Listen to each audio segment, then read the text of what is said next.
ब्रह्ममुरारिसुरार्चितलिङ्गम् निर्मलभासितशोभितलिङ्गम् जन्मजदुःखविनाशकलिङ्गं तत्प्रणमामि सदा शिवलिङ्गम् देवमुनिप्रवरार्चितलिङ्गं कामदहनकरुणाकरलिङ्गं रावणदर्पविनाशनलिङ्गं तत्प्रणमामि सदा शिवलिङ्गम्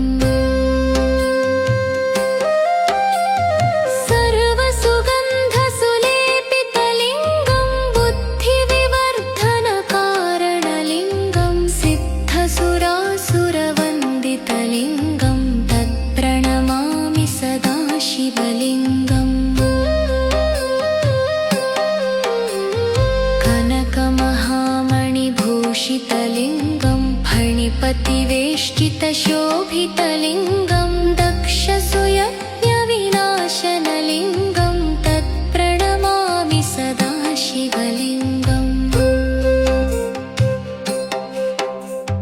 कुङ्कुमचन्दनलेपितलिङ्गं पङ्कजहारसुशोभितलिङ्गं सञ्चितपापविनाशनलिङ्गं तत्प्रणमामि सदा शिवलिङ्गम्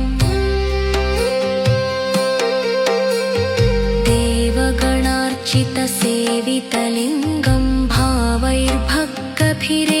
च लिङ्गं दिनकरकोटिप्रभाकरलिङ्गं तत्प्रणमामि सदा शिवलिङ्गम् अष्टदलोपरिवेष्टितलिङ्गं सर्वसमुद्भवकारणलिङ्गं अष्टदरिद्रविनाशनलिङ्गं तत्प्रणमामि सदा शिवलिङ्गम्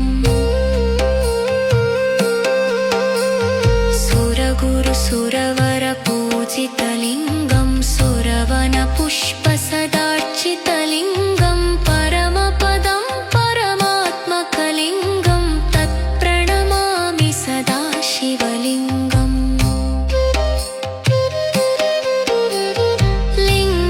लिङ्गाष्टकमिदं पुण्यं यः पठेत् शिवसन्निधौ